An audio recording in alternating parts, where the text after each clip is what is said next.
नमस्कार दोस्तों, मेरा नाम है HL सैनी और टेक्निकल गुरु HL सैनी यूट्यूब चैनल में आप लोगों का स्वागत है। दोस्तों, लास्ट वाली क्लास में अपन ने प्रतिरोध से जुड़े हुए कुछ क्वेश्चन किए थे और इससे पहले वाली क्लास में अपन ने प्रतिरोध क्या है और प्रतिरोध की किन किन चीज़ों पर निर्भरता होती है उनके बारे में डिस्कशन किया था। दोस्तों, आज की क्लास में हम प्रतिरोध ताप गुणांक और प्रतिरोध के प्रकार के बारे में चर्चा करेंगे। तो चलिए दोस्तों, स्टार्ट करते हैं आज का यह वीडियो।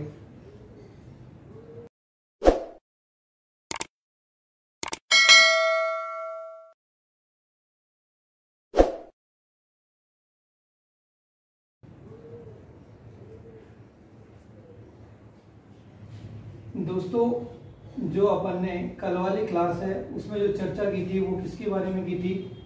रेजिस्टेंस के बारे में चर्चा की थी। तो हमने बात किया था कि रेजिस्टेंस अर्थात प्रतिरोध क्या होता है। तो धारा के मार्ग में उत्पन्न रुकावट या बाधा को हम प्रतिरोध कहते हैं और इस प्रतिरोध का मान चालक तार की लंबाई, कटाव क्षेत्रफल, पदार्थ की प्रकृति और ताप पर निर्भर करता है। अर्थात हम यूँ कह सकते हैं कि ताप के साथ में चालक पदार्थ का प्रतिरोध परिवर्तित होता है। हम आज उसी रिलेशन को आगे बढ़ाएंगे और एक चर्चा में नया शब्द लेकर के आएंगे, प्रतिरोध ताप गुणांक। के ताप के साथ में चालक पदार्थ, अर्धचालक पदार्थ और कुचालक पदार्थ के प्रतिरोध में किस प्रकार से परिवर्तन होता है। तो सबसे पहले हम बात करेंगे कि किसी चालक पदार्थ से बने हुए प्रतिरोध के मान में किस प्रकार से परिवर्तन होता है। तो दोस्तों, जो हमारे चालक पदार्थ हैं उनमें ताप के बढ़ने पर, चालक पदार्थों के ताप में बढ़ने पर प्रतिरोध के मान में वृद्धि होती है। अर्थात कहने का मतलब ये हुआ कि चालकों का प्रतिरोध ताप गुणांक धनात्मक होता है। तो मैं क्या कहना चाह रहा हूं कि जो मेरा ताप गुणांक है वो कैसा है?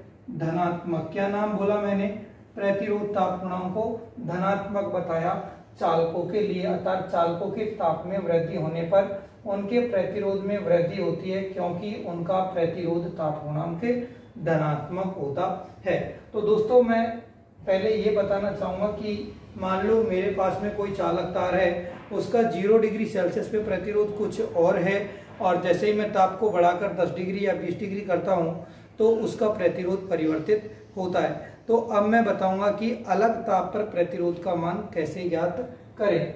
तो मेरे प्यारे दोस्त, किसी ताप T पर मुझे यदि प्रतिरोध का मान ज्ञात करना अर्थात RT अर्थात 30 डिग्री सेल्सियस पर चालक का प्रतिरोध, तो RT बराबर होता है R01 प्लस अल्फा 0T। दोस्तों, ये जो फॉर्मूला है, ये फॉर्मूला है वो काम में लेते हैं हम किसके लिए कि हमारे पास में 0 डिग्री सेल्सियस पे प्रतिरोध का मान दे रखा हो और 30 डिग्री सेल्सियस पे प्रतिरोध का मान पूछना चाहता हो। अर्थात यहाँ पर जो R0 वर्ड है वो है 0 डिग्री सेल्सियस पर चालक का प्रतिरोध और जो RT है, ये RT शब्द का मतलब है कि T डिग्री सेल्सियस पर प्रतिरोध। अब ये T डिग्री कितना भी हो सकता है, 10 डिग्री भी हो सकता है, 20 डिग्री भी हो सकता है, 30 डिग्री भी हो सकता है और 50 डिग्री भी हो सकता है। बात करते हैं कि ये अल्फा 0 क्या है। तो मेरे प्यारे दोस्त, जो ये अल्फा 0 है ये है 0 डिग्री पर प्रतिरोध ताप गुणांक और T वह ताप है जिस पर हमें प्रतिरोध का मान ज्ञात करना है। तो सबसे एक इंपॉर्टेंट चीज ये आ रही है कि सर ये ताप गुणांक होता क्या है। तो हमें परिभाषित करना है ताप गुणांकों की, ताप गुणांक होता क्या है। तो दोस्तों, यहाँ तक यदि आप लोगों ने उतार लिया है तो मैं इसको मिटा देता हूं।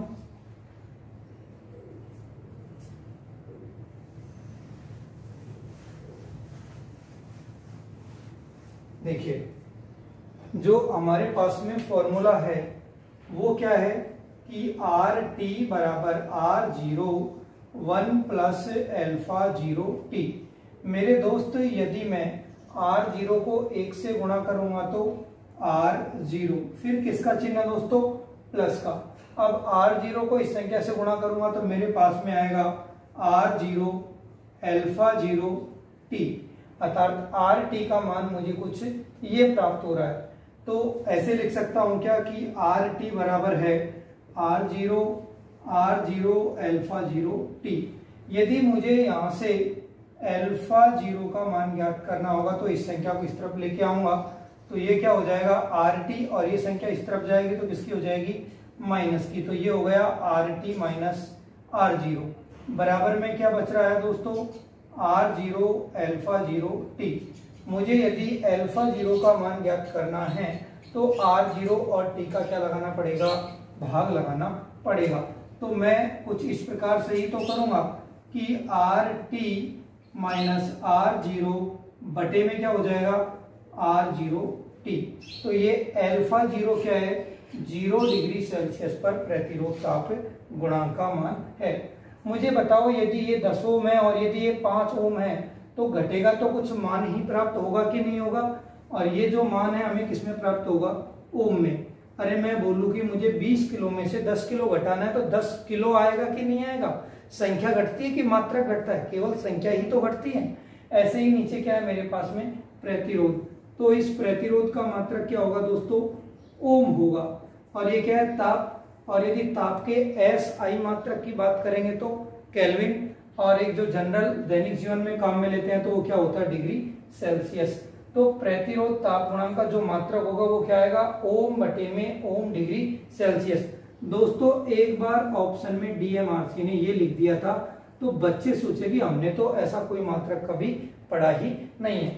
तो दोस्त इस प्रकार भी देख लेना कि लॉजिकली ओरिजिनल फार्मूला का जो हमारे पास में मात्रक आता है वो कुछ ये आता है कि ओम बटा में ओम डिग्री सेल्सियस, लेकिन हम जानते हैं कि ओम से क्या हो जाएगा ओम कैंसिल, तो बचेगा क्या 1 बटे में डिग्री सेल्सियस। अर्थात जो हमारा प्रतिरोध ताप गुणांक है इसका मात्रक होता है प्रति डिग्री सेल्सियस, क्योंकि 1 के बटे में होता है तो उसे बोलते हैं हम प्रति डिग्री सेल्सियस। तो प्रतिरोध ताप गुणांक का जो मात्रक है वो क्या हो जाएगा प्रति डिग्री सेल्सियस होगा। बात करते हैं कि सर ये प्रतिरोध ताप गुणांक होता क्या है, तो दोस्तों ये RT माइनस R0 क्या है प्रतिरोध में परिवर्तन, और T क्या है तापमान। अर्थात यदि मैं तापमान में 1 डिग्री सेल्सियस की, यदि मैं ताप में 1 डिग्री सेल्सियस की वृद्धि करूं तब जो प्रतिरोध में परिवर्तन होगा वही क्या कहलाता है मेरा प्रतिरोध ताप गुणांक। मतलब कि यदि ताप में 1 डिग्री सेल्सियस की वृद्धि करने पर प्रतिरोध के मान में होने वाले परिवर्तन को ही प्रतिरोध ताप गुणांक कहते हैं। तो ये हो गया अल्फा 0 का मान। तो आपको समझ में आया होगा कि जो प्रतिरोध ताप गुणांक है इसका मात्रक होता है प्रति डिग्री सेल्सियस। अब तो हमारे पास में आ गया ये प्रतिरोध ताप गुणांक के बारे में चर्चा, लेकिन मेन चीज दोस्तों ये रही है इसमें पूरे में कि पूरे में ही ये चर्चा का विषय रहा है कि सर ये तो 0 डिग्री का दे रखा है और पूछना कब का चाह रहा है, पूछना कब का चाह रहा है अलग किसी भी तापमान का, जैसे 10 डिग्री 20 डिग्री 30 डिग्री का तो हम निकाल देते हैं, लेकिन मान लो गलती से 10 डिग्री का दे रखा है 20 डिग्री का पूछना चाह रहा है तो क्या ये फार्मूला काम में आ जाएगा। तो दोस्तों इस फार्मूले को काम में यदि आप लोगे तो आपको क्वेश्चन को 2 बार हल करना पड़ेगा, जिससे कि क्वेश्चन बहुत ज्यादा लेंथी हो जाएगा। तो हमें इससे सॉल्यूशन और भी देना है कि इसको कैसे आसान तरीके से हल कर सके। तो यदि हमें 0 डिग्री पर नहीं दे रखा है और 2 अलग अलग ताप पर दे रखा है तो उसके प्रतिरोध का मान आगे एक मैं सूत्र लिख रहा हूं उसकी सहायता से आसानी से ज्ञात कर सकते हैं। तो देखिए दोस्त वो सूत्र क्या है कि यदि मेरे पास में कोई दूसरा ताप है मान लो T2, उस पे प्रतिरोध का मान ज्ञात करना है। मतलब T2 वह ताप है जिस पर हमें प्रतिरोध का मान ज्ञात करना है, और T1 वह ताप है जिस पर हमें प्रतिरोध का मान दिया हुआ है। अर्थात मुझे यदि RT2 का मान चाहिए और RT1 का मान दे रखा है तो कैसे ज्ञात करें। तो दोस्तों ये होता है 1 plus alpha T1 delta T। तो ये होता है जब 0 डिग्री पे मान नहीं दे रखा हो और 2 अलग अलग ताप पर मान दे रखा हो तो इस सूत्र की सहायता से हम प्रतिरोध का मान ज्ञात कर सकते हैं। जैसे 10 डिग्री पे दे तो 20 पे ज्ञात कर सकते हैं, 20 पे दे और 50 पे पूछना चाहे तो इसकी सहायता से मान ज्ञात कर सकते हैं। दोस्तों यहाँ पर जो ये डेल्टा T है ये कहलाता है तापांतर, अर्थात ताप का अंतर, तो दो अलग अलग ताप अर्थात T2 माइनस T1, तो इसे हम बोलेंगे तापांतर। और जो RT1 है तो ये T1 ताप पर प्रतिरोध है, और RT2 है T2 ताप पर प्रतिरोध है, और अल्फा T1 है वो T1 ताप पर प्रतिरोध ताप गुणांक है। मेरे प्यारे दोस्त ध्यान रखना, यदि यहाँ 0 डिग्री आया था तो यहाँ भी 0 डिग्री, यदि यहाँ 20 डिग्री आएगा तो यहाँ भी 20 डिग्री, यहाँ 30 डिग्री है तो यहाँ भी 30 डिग्री। समझ में आ रहा है कि नहीं आ रहा है? तो दोस्तों जो ये हमारा प्रतिरोध ताप गुणांक है, इसका मान यदि परिवर्तित होगा तो इसमें प्रतिरोध की वैल्यू भी चेंज होगी। हाँ जी, तो अब हम इनसे जुड़े हुए छोटे से न्यूमेरिकल करेंगे, लेकिन न्यूमेरिकल करने से पहले मैं प्रतिरोध ताप गुणांक के बारे में और थोड़ा सा आपको बताना चाहता हूं। तो प्रतिरोध ताप गुणांक होता क्या है कि ताप के मान में 1 डिग्री सेल्सियस की वृद्धि करने पर प्रतिरोध में होने वाला परिवर्तन ही प्रतिरोध ताप गुणांक कहलाता है। दोस्तों ये प्रतिरोध ताप गुणांक धनात्मक भी हो सकता है, ऋणात्मक भी हो सकता है, और इसका मान 0 के समीप भी हो सकता है। तो कुछ पदार्थों का प्रतिरोध ताप गुणांक धनात्मक होता है, जैसे कि चालक पदार्थ। तो अधिकतर चालक पदार्थों का प्रतिरोध ताप गुणांक धनात्मक होता है। प्रतिरोध ताप गुणांक धनात्मक होने का तात्पर्य ये है कि ताप में वृद्धि होने पर प्रतिरोध के मान में क्या होगी? वृद्धि होगी। अब प्रतिरोध के मान में वृद्धि होने से चालकता में कमी होती है, अर्थात जिन पदार्थों का प्रतिरोध ताप गुणांक धनात्मक है उनके ताप में वृद्धि होने पर प्रतिरोध में वृद्धि और चालकता में कमी होती है। जैसे कि हमारे सभी प्रकार के चालक, इससे चालक के अंदर इलेक्ट्रोलाइट और गैसीय चालक नहीं आते हैं, क्योंकि गैसीय चालक और जो हमारा इलेक्ट्रोलाइट है विद्युत अपघट्य, उसमें ताप के बढ़ने पर प्रतिरोध का मान घटता है। तो दूसरे वाले की बात करते हैं कि जिसमें अल्फा का मान कैसा हो? ऋणात्मक। तो यदि ऋणात्मक होगा तो ताप के बढ़ने पर प्रतिरोध के मान में क्या होगी? कमी। और दोस्तों जैसे ही प्रतिरोध के मान में कमी होगी तो चालकता के मान में क्या होगी दोस्तों? वृद्धि होगी। तो ऐसा कुछ होता है दोस्तों, अर्धचालक और कुचालकों के अंदर ताप के बढ़ने पर प्रतिरोध के मान में होती है कमी और चालकता के मान में होती है वृद्धि। और कुछ इलेक्ट्रोलाइट है और कुछ गैसीय चालक है, उनमें भी प्रतिरोध ताप गुणांक ऋणात्मक प्रकृति का होता है। बात करते हैं कि किसका जो प्रतिरोध ताप गुणांक है वो 0 के समीप होता है। तो दोस्तों जो हमारे पास में मिश्र धातुएं होती हैं, जैसे कि यूरेका और मैग्नीन, जो हमारे पास में यूरेका और जो मैग्नीन है दोस्तों, ये दोनों की दोनों ही क्या है? यूरेका और मैग्नीन है, वो दोनों की दोनों ही मिश्र धातुएं हैं। और इनका क्या होता है कि तापमान के बढ़ाने पर प्रतिरोध के मान में बहुत कम वृद्धि होती है या बहुत कम परिवर्तन होता है। तो हम कह सकते हैं कि ताप के साथ में इनका प्रतिरोध आसानी से परिवर्तित नहीं होता है। इसलिए यदि कोई भी एग्जाम में पूछे कि यूरेका और मैग्नीज जो मिश्र धातु है उनका प्रतिरोध ताप गुणांक कैसा होता है, तो दोस्तों इनका प्रतिरोध ताप गुणांक 0 के समीप होता है। इसलिए ताप के वृद्धि होने पर इनके प्रतिरोध में परिवर्तन नहीं होता है। यही कारण है कि यूरेका और मैग्नीन का उपयोग हम प्रतिरोधक अर्थात रजिस्टर बनाने के लिए काम में लेते हैं, क्योंकि अपन कोई भी युक्ति ये चाहते हैं कि उसके ताप के साथ में परिवर्तन ना हो। इसलिए स्थिर मान के प्रतिरोधक बनाने के लिए सामान्यतः यूरेका और मैग्नीन मिश्र धातु का उपयोग वायर बाउंड रजिस्टर बनाने के लिए किया जाता है। तो दोस्तों ये तो कुछ बेसिक बात थी प्रतिरोध ताप गुणांक की। अब बात करते हैं प्रतिरोध ताप गुणांक से संबंधित कुछ न्यूमेरिकल जो कि एग्जाम में अक्सर पूछे जाते हैं। ऐसे कुछ क्वेश्चन डीएमआरसी में और लास्ट ईयर टेक्निकल हेल्पर में तो दोस्तों गजब ही हो गया। बहुत अलग अलग टाइप के न्यूमेरिकल्स आ रहे थे और बच्चों को उन न्यूमेरिकलों में हवा भी नहीं लग रही थी कि ऐसे भी कोई न्यूमेरिकल हो सकते हैं। तो आपको टेंशन लेने की जरूरत नहीं है। जो मैं वीडियो सीरीज रेगुलर आपके लिए चला रखी है इलेक्ट्रीशियन थ्योरी के लिए, इसे यदि तुम रेगुलर देखते रहोगे ना तो शायद आपको किसी प्रकार की कोई प्रॉब्लम नहीं होगी। क्यों? इसमें मैं थ्योरी भी पढ़ा रहा हूँ, साथ साथ में न्यूमेरिकल जो सीरीज है उसको भी साथ में ही सॉल्व कर रहा हूँ। अक्सर होता क्या है कि बच्चे कोचिंग जाते हैं तो सिर्फ थ्योरी पढ़ते हैं, या फिर ऑनलाइन यूट्यूब पे देखेंगे तो सिर्फ न्यूमेरिकल पढ़ते हैं। मैं यहाँ पर दोनों चीजों को साथ में लेके चल रहा हूँ। पहले टॉपिक खत्म करते हैं, उसके बाद में उससे जुड़े हुए लास्ट ईयर एग्जाम के आए हुए न्यूमेरिकल। तो अब हम कुछ दो न्यूमेरिकलों के बारे में चर्चा करेंगे जो कई एग्जामों में पूछे हुए हैं। तो आज की क्लास का दोस्तों ये पहला क्वेश्चन जो मैं बोर्ड पे लिख रहा हूं, आप अपनी पेन कॉपी लेके बैठे और उसको साथ के साथ में हल करें ताकि किसी प्रकार की कोई समस्या ना हो। देखिए क्वेश्चन क्या है आज का। एक चालक जिसका 0 डिग्री सेल्सियस पर प्रतिरोध 50 ओम है, तो बताइए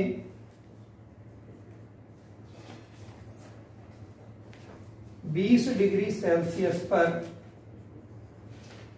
चालक का प्रतिरोध क्या होगा। दोस्तों आई विल रिपीट क्वेश्चन। देखिए मैं इस क्वेश्चन को फिर से दोहराता हूं कि मेरे पास में एक चालक तार है जिसका प्रतिरोध 0 डिग्री सेल्सियस पर 50 ओम है, तो बताइए 20 डिग्री सेल्सियस पर प्रतिरोध का मान क्या होगा। दोस्तों क्वेश्चन को पढ़ने के बाद में सबसे पहले वो चीजें लिखनी है अपन को जो कि क्वेश्चन में दी हुई है। देखिए कि अपन को दे रखा है 0 डिग्री सेल्सियस पर प्रतिरोध अर्थात R0 का मान, और वो कितना दे रखा है 50 ओम, और कहना चाह रहा है कि 20 डिग्री सेल्सियस पर, कितने पर 20 डिग्री सेल्सियस पर प्रतिरोध का मान ज्ञात करो। तो T कितना 20 डिग्री, जहां पर मुझे क्या पूछना चाह रहा है प्रतिरोध का मान। देखो क्वेश्चन में 0 डिग्री का दे रखा है और कितने का पूछ रहा है 20 का। तो दोस्तों अपन ने अभी दो फॉर्मूले के, उसमें फॉर्मूला नंबर 1 काम में आएगा कि फॉर्मूला नंबर 2। तो दोस्तों 0 डिग्री से बात करें तो फॉर्मूला नंबर 1 काम में लेना है, और जब दो अलग अलग ताप की बात करें 0 डिग्री के अलावा तो फॉर्मूला नंबर 2। तो फॉर्मूला नंबर पहला क्या था दोस्तों कि RT बराबर R0 1 प्लस अल्फा 0 T। देखिए दोस्तों R0 तो 0 डिग्री पे मान कितना है 50, एक की जगह 1। क्या आपको अल्फा का मान दे रखा है तो जवाब आएगा नहीं, लेकिन T का मान तो दे रखा है कितना 20। तो दोस्तों 20 गुणा अल्फा 0 करूंगा तो कितना हो जाएगा 20 अल्फा 0।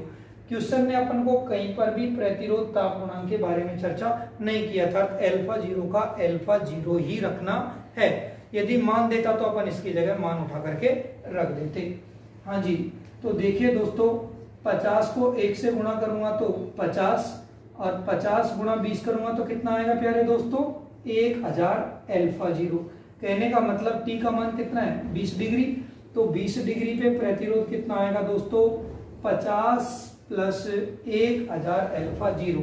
कई एग्जामों में ये क्वेश्चन रिपीट हुआ है, इसलिए ध्यान रखना इस क्वेश्चन को बहुत सावधानी से उतारना है। यदि समझ में नहीं आया हो तो इस वीडियो को एक बार फिर से पॉज करके रिपीट करके देखना है ताकि इस क्वेश्चन की सारी गहराई आपको पता लग सके। जल्दी से दोस्तों आप इसको नोट कीजिए।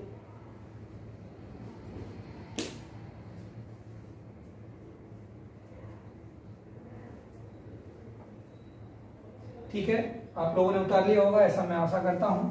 तो देखिए अब चर्चा करते हैं आज का दूसरा न्यूमेरिकल। दोस्तों अपन क्या है कि जैसे उस थ्योरी को समझ के साथ में न्यूमेरिकल कर लेते हैं तो समझ लो कि कंसेप्ट 100% हो जाता है। क्यों? जैसा पढ़ा और पता लग जाता ना कैसे न्यूमेरिकल आ रहे हैं, लेकिन थ्योरी पढ़ ली पता नहीं कैसे न्यूमेरिकल आएंगे तो फिर सोचते हैं कि पता नहीं क्या होगा या क्या नहीं होगा। तो देखिए क्वेश्चन नंबर 2।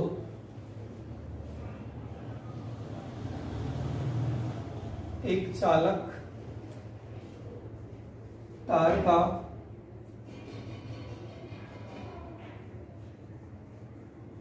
प्रतिरोध 300 केल्विन पर 1 ओम है, तो बताइए किस ताप पर इस चालक का प्रतिरोध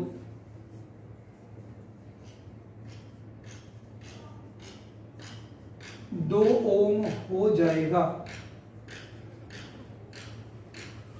जबकि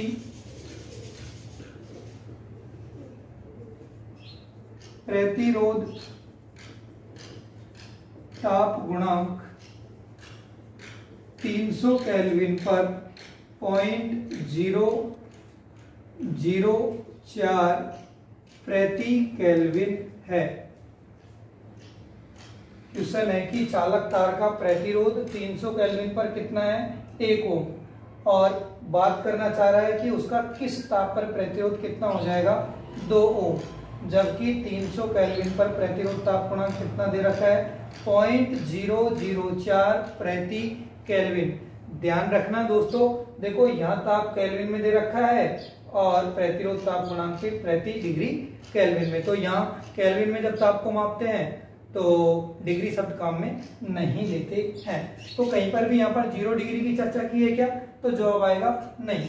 तो दोस्तों पहले ताप कितना है, 300 केल्विन। क्या आपको बाद का ताप पता है क्या, नहीं दोस्तों, ये तो अपन को ज्ञात ही करना है कि किस ताप पर इसका मान कितना हो जाएगा, 2 ओम। तो 300 केल्विन पर प्रतिरोध कितना दे रखा है दोस्तों, 300 केल्विन पर प्रतिरोध कितना, 1 ओम, और पूछना चाह रहा है कि किस ताप पर यह प्रतिरोध कितना हो जाएगा, 2 ओम हो जाएगा, जबकि 300 केल्विन पर प्रतिरोध ताप गुणांक का मान कितना है, 0.004 प्रति केल्विन। तो जो डेटा आपको क्वेश्चन में दे रखा था वो मैंने उतार दिया। तो दोस्तों इसमें फॉर्मूला नंबर अपन 1 काम में लेंगे, फॉर्मूला नंबर 2। तो दोस्तों इसमें फॉर्मूला नंबर 2 काम में आया क्योंकि कहीं पर भी 0 डिग्री की चर्चा नहीं की गई है। तो दोस्तों सूत्र क्या था, RT2 बराबर RT1 ब्रैकेट में 1 plus alpha T1 delta T। देखो दोस्त T1 क्या है, 300 केल्विन। तो देखो 300 केल्विन पर ही क्या दे रखा है हमें, प्रतिरोध ताप गुणांक का मान दे रखा है। तो बाद में प्रतिरोध कितना हो गया है, 2 ओम। पहले कितना दे रखा है, 1 ओम, 1 की जगह 1, और अल्फा T1 का मान कितना है, 0.004। कितना, 0.004। क्या डेल्टा T का मान पता है क्या, नहीं। तो दोस्त 2 में भाग लगाएंगे 1 का, तो 2 का तो 2 ही रहेगा कि नहीं, तो ये 2 1 से गुणा करेंगे तो कितना हो जाएगा, 1, और ये कितना हो जाएगा, 0.004 डेल्टा T। दोस्तों 1 को इस तरफ लेके आऊंगा तो किसका हो जाएगा, माइनस का। तो 2 में से 1 घटाऊंगा तो कितना बचेगा, 1, अर्थात मेरे पास में 0.004 डेल्टा T बराबर कितना आ रहा है, 1 आ रहा है। तो मुझे यदि डेल्टा T का मान ज्ञात करना है तो 1 में कितने का भाग लगाऊंगा, 0.004 का। पॉइंट हटाऊंगा तो ऊपर कितने जीरो लग जाएंगी, 3 जीरो, अर्थात ये कितना हो जाएगा, 1000/4, और 1000 में 4 का भाग लगाऊंगा तो कितना आएगा, 250। तो ये तापांतर कितना केल्विन आ रहा है मेरे प्यारे दोस्तों, 250। देखो आसान काम है, अंतिम ताप 200, पहले कितना, सॉरी अंत में प्रतिरोध कितना, 2, पहले कितना था 1, तो 2 में 1 का भाग लगाओ तब कितना आएगा, 2, और 2 में से 1 घटाएंगे तो कितना बचेगा, 1, और 0.004 का भाग देंगे तो कितना आएगा, 250। मतलब ताप में परिवर्तन कितने का हो रहा है, 250। लेकिन क्वेश्चन ताप में परिवर्तन नहीं पूछ रहा है, क्वेश्चन पूछ रहा है कि किस ताप पर यह मान 2 ओम हो जाएगा। तो मेरे प्यारे दोस्त तापांतर कितना दे रखा है आपको, 250। तो अंतर क्या होता है, T2 माइनस T1, अर्थात ये मान है 250, T2 का मान अपन को ज्ञात करना है, और T1 का मान कितना दे रखा है, 300। तो 300 इस तरफ आएगा तो अंतिम ताप 250 और 300 कितना हो जाएगा, 550 केल्विन। मतलब इस क्वेश्चन का तात्पर्य ये है कि यदि ताप 300 केल्विन से 550 केल्विन हो जाएगा तब प्रतिरोध 1 ओम से कितना ओम हो जाएगा दोस्तों, 2 ओम। ये दोस्तों इस टाइप का question last year technical helper 2018 में पूछा था। बस मैंने इस क्वेश्चन में एक ही परिवर्तन किया है, और वो परिवर्तन किया है प्रतिरोध ताप गुणांक के मान में। वहां पर प्रतिरोध ताप गुणांक का मान कुछ अलग था। क्लियर है कि नहीं है, हाँ जी। तो जल्दी से आप लोग इस क्वेश्चन को उतारो।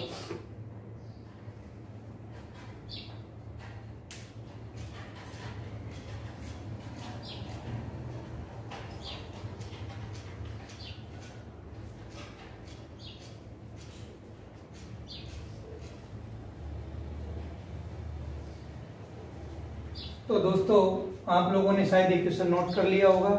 तो दोस्तों आज की क्लास में अपन ने बात की कि प्रतिरोध ताप गुणांक क्या होता है और प्रतिरोध ताप गुणांक का मात्रक क्या होता है और इससे जुड़े हुए एग्जाम में न्यूमेरिकल किस प्रकार से आते हैं। तो ये बहुत आसान से टॉपिक थे जिनको अपन ने बहुत आसान तरीके से हल कर लिया, जिसमें हमें शायद किसी प्रकार की कोई दिक्कत नहीं हुई। दोनों ही टाइप के जो न्यूमेरिकल है वो एग्जाम में अक्सर पूछे जाते हैं, तो आपको दोनों को ही करना है। कई आरटीआई वाले बच्चे पता क्या सोचते हैं कि ऐसे न्यूमेरिकल तो सब आज तक आए ही नहीं है, आते नहीं है। दोस्त जो मैं पढ़ा रहा हूँ उसको पिछले साल के पेपरों से मैच करके देखिए कि यदि पढ़ा रहा है वो टीचर काम में आ रहा है तो ये आपके लिए सदुपयोगी है, नहीं तो वीडियो का कोई मतलब ही नहीं है। तो दोस्तों ये जो वीडियो सीरीज है वो आपके एग्जाम पॉइंट ऑफ व्यू से बहुत ज्यादा उपयोगी है। तो दोस्तों जो दोस्त इसमें से इस चैनल पे नए हैं इस चैनल को सब्सक्राइब करना ना भूलें, और जिन दोस्तों को ये वीडियो पसंद आ रहा है तो उसको लाइक करने में वो नहीं रखें, और यदि दोस्त किसी को पसंद नहीं आ रहा है तो कम से कम डिसलाइक करो, लेकिन एक बार कमेंट तो करके दिखाओ कि सर हमको पसंद नहीं आ रहा है या पसंद आ रहा है तो लाइक करके दिखाओ। मेरा टारगेट है इस वीडियो को कम से कम इसमें 100 लाइक होने चाहिए, आपकी प्रतिक्रिया का पता लगेगा। इससे मुझे मोटिवेशन मिलता है कि मैं आपके लिए और भी नए वीडियो लेकर के आऊं, और उसमें क्या सुधार की गुंजाइश है ये भी आप मुझे कमेंट सेशन में कमेंट कर सकते हैं। दोस्तों आज के वीडियो के लिए तो इतना ही, सुनने के लिए थैंक यू।